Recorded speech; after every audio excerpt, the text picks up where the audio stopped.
Murakoze cyane. Tugiye kureba muri zimwe mu mpamvu tugomba gusaba Yesu Christo akajya atuyobora muri byose dukora, haba mu buryo bw'inzozi, mu buryo bw'ubuhanuzi, mu buryo bw'iyerekwa, nyine tukagera muri bimwe mu bimenyetso bidufasha mu buzima bwa buri munsi, kuko umukristo agiye abaho gutya gusa, ntabwo ubukristo bwe ntabwo bwaba buhagaze neza, ntabwo nyine yaba abayeho nk'umukristo neza ujya mu ijuru. Dusaba Yesu rero ajya adufasha. Reka dusome imwe mu mirongo yo muri Bibiliya itwereka ko kuyoborwa n'Imana bigira umumaro nyine cyane, kandi ko ari ngombwa. Mu batubanjije bagiye bayoborwa n'ijwi ry'Imana mu nzozi, mu iyerekwa. Imana idufashe tugire neza. Reka dusome hano muri Matayo ibice 2 dore ku murongo wa 9 twumva ko batubwira. Bamaze kumva umwami baragenda, kandi ya nyenyeri babonye bakiri iburasirazuba ibajya imbere, irinda igera aho uwo mwana ari ihagararaho. Babonye iyo nyenyeri baranezerwa cyane. Urumva ko aba ni b'abanyabwenge bari bagiye kuramya Yesu Christo. Bagiriwe ubuntu, Imana ibereka inyenyeri irabayobora. Urumva ko natwe dukeneye ikintu kigomba kujya kituyobora mw'ino minsi igoye.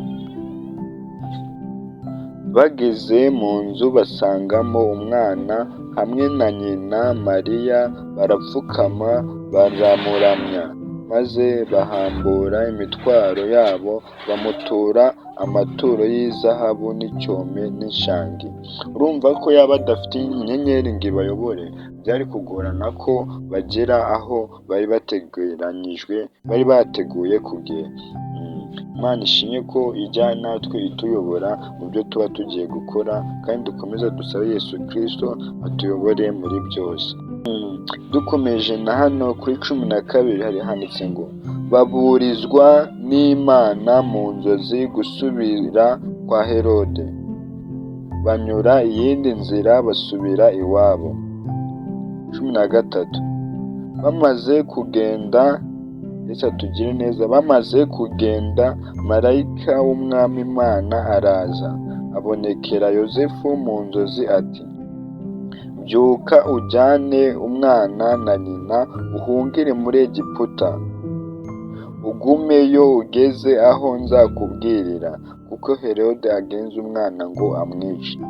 Yesu atugirire neza. Urumva ko na hano kuri 12 handitse ngo baburizwa n'Imana mu nzozi. Urumva nyine hari n'ukuntu ubu nawe uri muri situwasiyo ukaba ukeneye ko Imana yakuburira nyine kugira ngo umenye uko witwara. Hano urumva ko baburijwe n'Imana mu nzozi. Ndetse no kuri 13 bamaze kuburizwa n'Imana mu nzozi, banyuze iyindi nzira. Nawe hari igihe uba uri mu nzira, cyangwa se njye cyangwa undi mukristo uba uri mu nzira, ariko iyo nzira rimwe na rimwe ugasanga Yesu atayigushakamo. Uba ukwiye gusenga ngo uburizwe n'Imana. Igihe uzabona uri mu mayira abiri, ujye usenga usaba Imana ikuyobore, ikuburire. Hano kuri 13 nabo hari kutubwira ngo marayika w'umwami Imana araza abonekera Yosefu mu nzozi ati, byuka ujyane umwana na nyina uhungire muri Egiputa, ugumeyo ugeze aho nzakubwirira, kuko Herode agenza umwana ngo amwice. Urumva aha marayika w'umwami Imana Yesu nawe yaramwohereje kugira ngo ayobore Yosefu. Urumva kugira ijwi cyangwa se kugira kurota nyine bidufasha mu rugendo kugira ngo tumenye muri imwe myanzuro dufata. Kuko urumva iyo atakiza marayika w'Imana aje kuri Yosefu, bari kuguma aho hantu, noneho Herode akaba yagira icyo ahungabanya ku mugambi w'Imana. Imana itugirire neza, Yesu adufashe.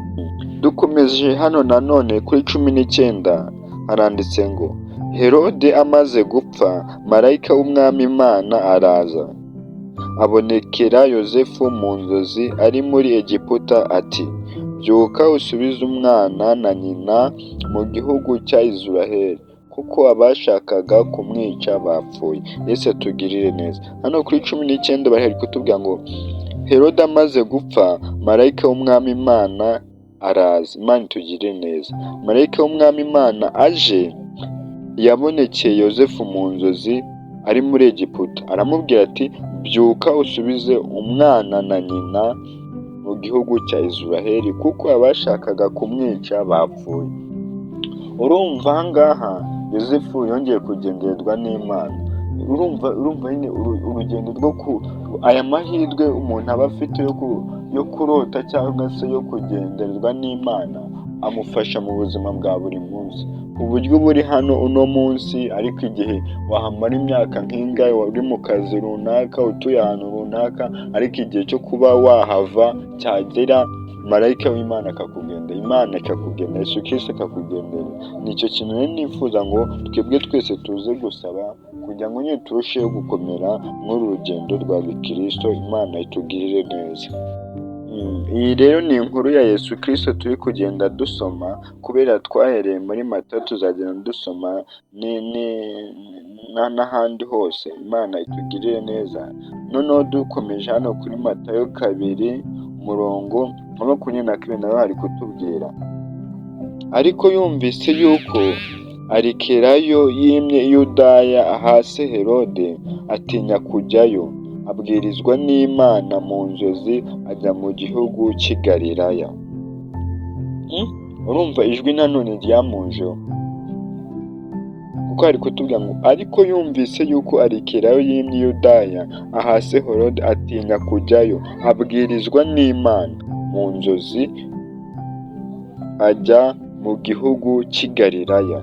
Urumva aya mahirwe Yozefu yari afite. Aya mahirwe rero natwe twayabona, kuko twebwe twese Imana iradukunda. Iyo wegereye Imana ukayisenga, ukayisaba ngo igusure, ufite ikibazo runaka, wayobewe ukuntu ubigenza, Imana iragutabara ndetse ikakwereka inzira. Ndagira ngo tuze gusenga dusaba Imana ngo ijye itwihishurira, itubwire inzira tugomba guca mu gihe twageze mu bihe natwe tutabasha kwifatira imyanzuro.